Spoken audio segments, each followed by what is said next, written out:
Bom dia, meus irmãos. Nós estamos na sequência de estudos sobre os 7 milagres da cruz. Já vimos o primeiro, que foi o perdão de pecados. O segundo, a libertação do espírito de culpa. E hoje nós queremos compartilhar com vocês o terceiro milagre. Ou seja, a terceira vez que o Senhor Jesus ele derrama o seu sangue com propósitos. E esse propósito nós queremos começar a estudar no livro de Hebreus, capítulo 9, versículo 14, verso B, que diz assim: muito mais o sangue de Cristo, que pelo Espírito eterno a si mesmo ofereceu sem mácula a Deus, purificará nossa consciência de obras mortas, para servirmos ao Deus vivo. Nós entendemos que o sangue de Jesus nos purifica de todo o pecado e das nossas culpas. Assim, nós podemos servir a Deus como livres. Conhecereis a verdade, e a verdade vos libertará. Mas o livro de Hebreus fala da nossa consciência. O texto que nós lemos diz que também ele nos liberta, purificará a nossa consciência de obras mortas. O que é a nossa consciência?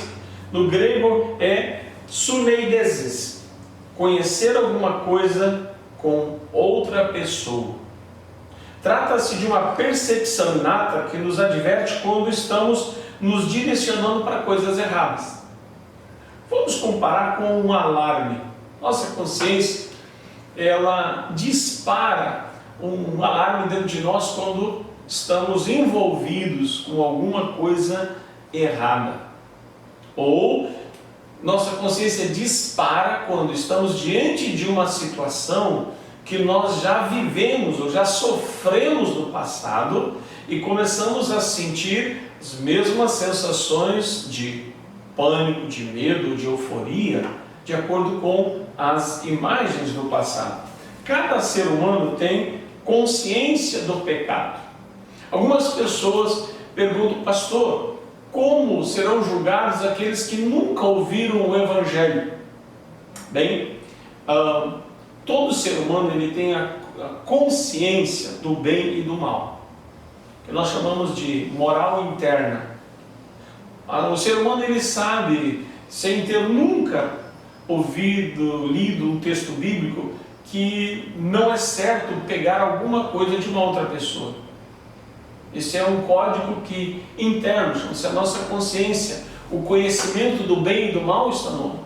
Então, nós vamos ser julgados, aqueles serão julgados pela consciência, porque tem uma noção de certo, sabe que matar é errado, sabe que tirar alguma coisa do outro não é certo. Então, nossa consciência, então o ser humano tem a consciência afetada pelo pecado. Então o pecado também influencia a nossa consciência, ou seja, os nossos critérios, os nossos valores na nossa consciência.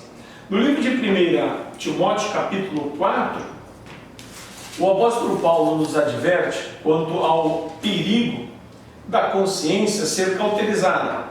4, 1 e 2. Ora, o Espírito afirma expressamente que nos últimos tempos alguns apostatarão da fé por obedecerem espíritos malignos, enganadores, ensinos de demônios, pela hipocrisia dos que falam mentiras e que têm a consciência cauterizada. Que têm a consciência cauterizada. Pessoas que induzem ao erro. Quero que você entenda que algumas pessoas, por repetirem tantas ações malignas, por exemplo, a mentira, de tanto mentira, eles acreditam na própria mentira. E a sua mentira vão induzindo outros ao erro. Ou seja, o que é uma consciência cauterizada? Não dispara mais o alarme de certo e de errado. Ela está com a sua consciência afetada pelo pecado. Ela até julga certo aquilo que no passado, internamente, ela julgava errado. A consciência afetada pelo pecado, ela muda os nossos critérios, os nossos valores. O pecado faz com que a nossa consciência fique adormecida e menos sensível para discernir entre o bem e o mal. A consciência também é a nossa percepção. No livro de Salmos, Salmo 51, verso 3, o rei Davi diz: pois eu conheço as minhas transgressões e o meu pecado sempre me persegue. Ele está dizendo que a sua consciência, as suas limitações, suas transgressões lhe acompanham. Porque nós temos um estado de consciência onde ficam armazenadas várias imagens da nossa vida. Algumas com muita dor, com muito sofrimento. E aí entra um detalhe importante. Nós temos o consciente e temos o subconsciente. É onde ficam guardados como um rolo de imagens, imagens que nós deletamos, guardamos, não queremos mais lembrar, que nos fazem sofrer, que foram traumas, abandonos, violências, rejeições, coisas que a gente não quer lembrar, mas que vez por outro, ela se levanta e volta. Um acidente, né, que gerou lesão, um acidente físico, na infância, um castigo daqueles que foram maus tratos, uma violência sexual sobre uma criança, a pessoa ainda da idade adulta, vez por outra aquilo e volta, porque essas imagens ficam no subconsciente. E ela tem a sua vida travada por aquelas dores. Então nós estamos falando que o terceiro milagre é quando também a nossa consciência e o subconsciente podem ser purificados, podem ser limpos. Essas lembranças que são salvas nas nossas mentes, quando não conseguimos com as nossas mentes, como imagens que foram gravadas, erradas. Crianças que tiveram acesso à pornografia muito cedo, e aquelas imagens, especialmente na figura masculina, lhe ficam gravadas e vão lhe seguindo a vida toda. Fica num banco, que é o subconsciente. E que às vezes Satanás ele faz aflorar quando a gente se depara com situações novas. E estão armazenadas dentro de nós e nos impedem realmente de discernir o santo do profano. As imagens foram gravadas, então elas também precisam ser purificadas. Alguns não conseguem se libertar disso, não conseguem viver uma nova vida e um novo tempo. Por quê? Porque volta e meia se deparam com situações do presente que fazem um link com o seu passado. E aquilo reaviva tudo novamente.